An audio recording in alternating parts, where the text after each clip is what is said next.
আসসালামু আলাইকুম। এই ভিডিওতে আমরা মেইনলি শিখব ভেক্টর গ্রাফিক্স এবং রাস্টার গ্রাফিক্স এর পার্থক্যটা আসলে কি?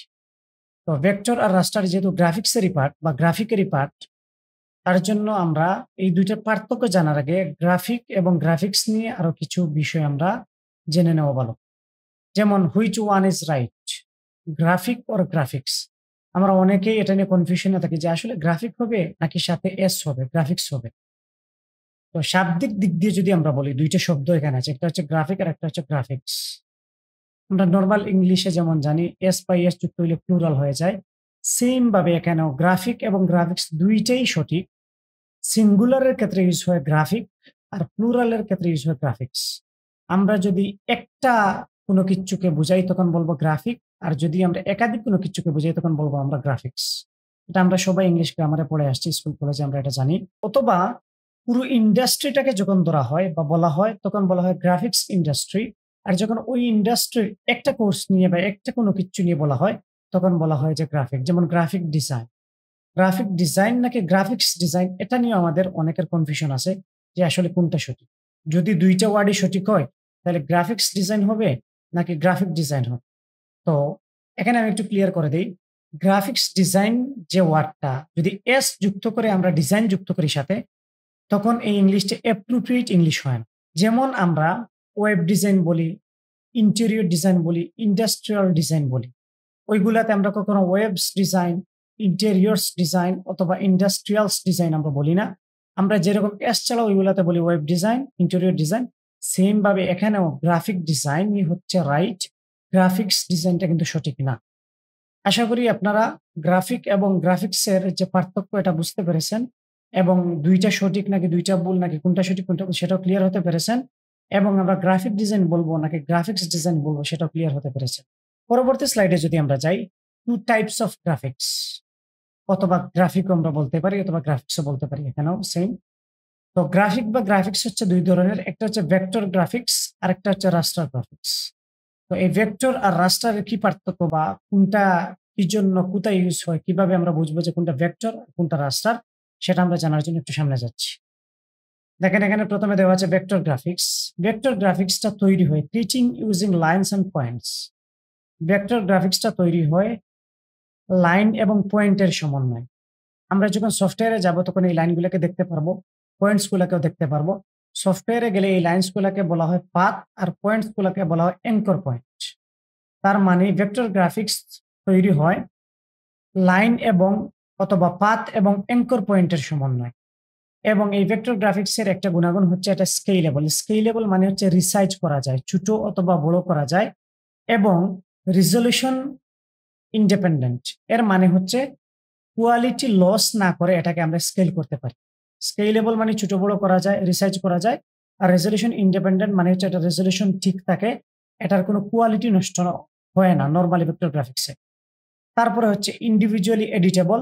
ভেক্টর গ্রাফিক্স এর যতগুলো এলিমেন্ট থাকবে সবগুলোকে ইন্ডিভিজুয়ালি এডিট করা যায়। যেমন যদি টেক্সট থাকে, শেপ থাকে, কালার থাকে বা অন্য যেকোনো কিছু থাকতে পারে, আইকন থাকতে পারে, সবগুলোকে ইন্ডিভিজুয়ালি এডিট করা যায়। ভেক্টর গ্রাফিক্স এর যে ফাইল টাইপটা হয়, আমরা কম্পিউটারে যত ধরনের জিনিস সেভ করে রাখি সবগুলো একটা নাম দেই আমরা। নামের সাথে দেখবেন একটা এক্সটেনশন থাকে ডট। সেম ভাবে আমরা ভেক্টর গ্রাফিক্স এর যে ফাইলগুলোকে সেভ করব, সেই ফাইলগুলোর যে নাম দিব নামের পরে ডট দিয়ে হয় এআই থাকবে, এসভিজি থাকবে অথবা ইপিএস থাকবে। এই ধরনের যদি ফাইল টাইপ থাকে তাইলে আমরা বুঝে নিব এটা হচ্ছে ভেক্টর গ্রাফিক্স এরই ফাইল। তারপরে হচ্ছে সফটওয়্যার। ভেক্টর গ্রাফিক্সে মোস্টলি যে সফটওয়্যারটা বেশি ইউজ হয় সেটা হচ্ছে Adobe Illustrator। Adobe Illustrator দিয়ে সবাই ভেক্টর গ্রাফিক্স এর কাজগুলা করে থাকে নরমালি। তাইলে আশা করি আপনারা ভেক্টর গ্রাফিক্স এর যে গুণাগুণগুলা বা এটা কিভাবে তৈরি হয় এবং এর যে বৈশিষ্ট্যগুলা আশা করি আপনারা ক্লিয়ার হতে পেরেছেন। এখন আমরা দেখি রাস্টার গ্রাফিক্স নিয়ে। রাস্টার গ্রাফিক্সটা তৈরি হয় পিক্সেলস অথবা পিকচার এলিমেন্ট অথবা বিটম্যাপ দিয়ে। তার মানে এই ৩ টা জিনিসই সেম, একই জিনিসের ৩ নাম। যেমন পিক্সেলস যে ওয়ার্ডটা এখানে আছে সেটি পিকচার এলিমেন্ট ২ টা ওয়ার্ডের সমন্বয়ে এটা তৈরি হয়েছে। পিকচার এলিমেন্ট মানে হচ্ছে কোন একটা ছবির কোন একটা অংশ বা ক্ষুদ্র অংশ, এলিমেন্ট বা বস্তু। তো পিকচার এলিমেন্ট থেকে পিকচারের পিক্স আর এলিমেন্টের ইএল থেকে আসছে পিক্সেলস। আর পিক্সেলস এর আরেকটা নাম হচ্ছে বিটম্যাপ। আমরা এই যে বিটম্যাপ বা পিক্সেল জিনিসটা কি আমরা পরের স্লাইড গুলাতে গেলে দেখবো, এগুলা কিছু ভিজুয়াল এড করা আছে এখানে। তারপরে দেখি আমরা generally non scalable and resolution dependent. তার মানে আমরা ভেক্টর গ্রাফিক্সে পেয়েছিলাম যে এটা স্কেলেবল এবং রেজলিউশন ইন্ডিপেন্ডেন্ট। এখানে হচ্ছে তার ঠিক উল্টো। মানে সাধারণত এটাকে আপনি স্কেল বা রিসার্চ করতে পারবেন না। রিসার্চ করলে যেটা হবে রেজলিউশন ডিপেন্ডেন্ট, মানে হচ্ছে এটা নষ্ট হয়ে যাবে বা এটার কোয়ালিটি লস হয়ে যাবে। আমরা যদি ফোনে কোনো একটা পিকচার দেখি আমরা বলি যে এটা ফেটে যায়।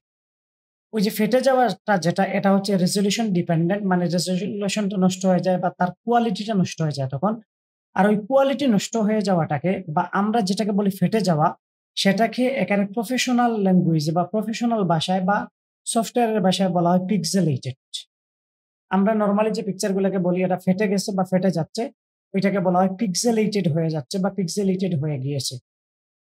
তারপরে রাস্টার গ্রাফিক্সের যে ফাইল টাইপ থাকে সেগুলো হচ্ছে জেপিইজি, পিএনজি, জিআইএফ যেটাকে আমরা গিফ বলে থাকি, বা পিএসডি। এই ধরনের ফাইল টাইপ থাকবে। ফাইল যে নাম দিব আমরা, নামের পরে ডট দিয়ে হয় জেপিজি, পিএনজি, গিফ অথবা পিএসডি থাকবে। তারপরে যে সফটওয়্যার অ্যাডোবি ফটোশপ দিয়ে মেইনলি রাস্টার গ্রাফিক্সের কাজগুলো করা হয়। দেন হচ্ছে anything can capture or create image, অথবা যে কোনো ধরনের ইমেজ হচ্ছে রাস্টার গ্রাফিক্স, অথবা যে কোনো ধরনের ক্যামেরা দিয়ে যে ক্যাপচার করা হয় সেটাও হয় কি রাস্টার গ্রাফিক্স। তার মানে আমরা ফোন দিয়ে যে পিকচারগুলো ওঠাই সবগুলো হচ্ছে রাস্টার গ্রাফিক্স। মেগাপিক্সেল আর পিক্সেল। মেগা মানে হচ্ছে মিলিয়ন, আর পিক্সেল মানে হচ্ছে পিকচারের ক্ষুদ্র অংশ।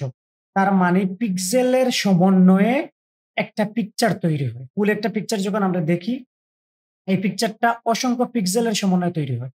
তো আমরা যদি বলি যে ৮ মেগাপিক্সেলের ক্যামেরা, তাহলে ওই ৮ মেগাপিক্সেলের ক্যামেরা দিয়ে যখন একটা পিকচারকে ক্যাপচার করা হয়, তখন ওই একটা ক্যাপচারে আপনার ৮ মিলিয়ন পিক্সেল থাকে। ৮ মিলিয়ন পিক্সেলের সমন্বয়ে এই পিকচারটা তৈরি হয়। যদি ১৬ মেগাপিক্সেলের ক্যামেরা হয়, তাহলে একটা ক্যাপচার করার পরে ওই পিকচারের মধ্যে ১৬ মিলিয়ন পিক্সেল থাকে। ১৬ মিলিয়ন পিক্সেল জমা হয়ে একটা পিকচার তৈরি হয়। তারপরে যদি ৫০ মেগাপিক্সেল হয়, তাইলে ওই একটা ক্যাপচারে থাকে হচ্ছে ৫০ মিলিয়ন পিক্সেল। এখন আমরা যে মেগাপিক্সেল চাই বেশি, এটা কি জন্য চাই? কারণ হচ্ছে এই যে একটা জিনিস এখানে আছে যে পিক্সেল গুলা স্কেলেবল না, নন স্কেলেবল, রেজলিউশন ডিপেন্ডেন্ট। তো এখানে যত কম পিক্সেল থাকবে, ৮ মেগাপিক্সেল যদি হয় তাইলে এটা একটু জুম করলেই ফেটে যাবে। ১৬ মেগাপিক্সেল হইলে কি হবে?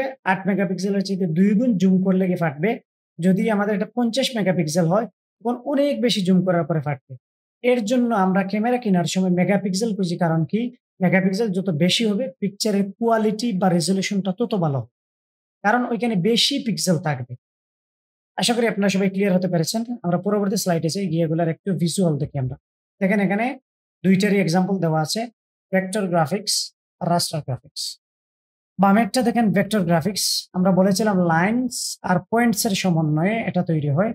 এখানে যেহেতু একটা ভিজুয়াল দেওয়া, এটার চারপাশ দিয়ে একটা লাইন গেছে যেটা আমরা খালি চোখে দেখতে পারতেছি না। এখানে আমরা সফটওয়্যারে গেলে আরো ক্লিয়ার ভাবে দেখতে পারবো।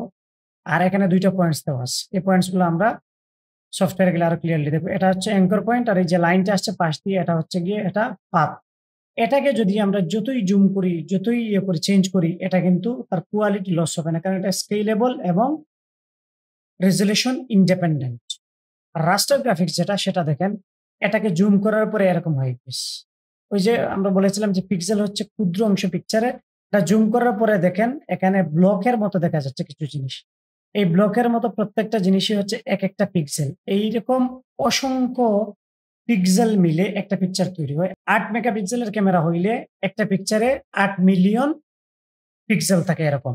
এরকম ভাবে এই যে ৪ টা বাহু বিশিষ্ট এরকম ভাবে গড় থাকে। এই গড়গুলাকে বলা হচ্ছে পিক্সেল অথবা বিটম্যাপ।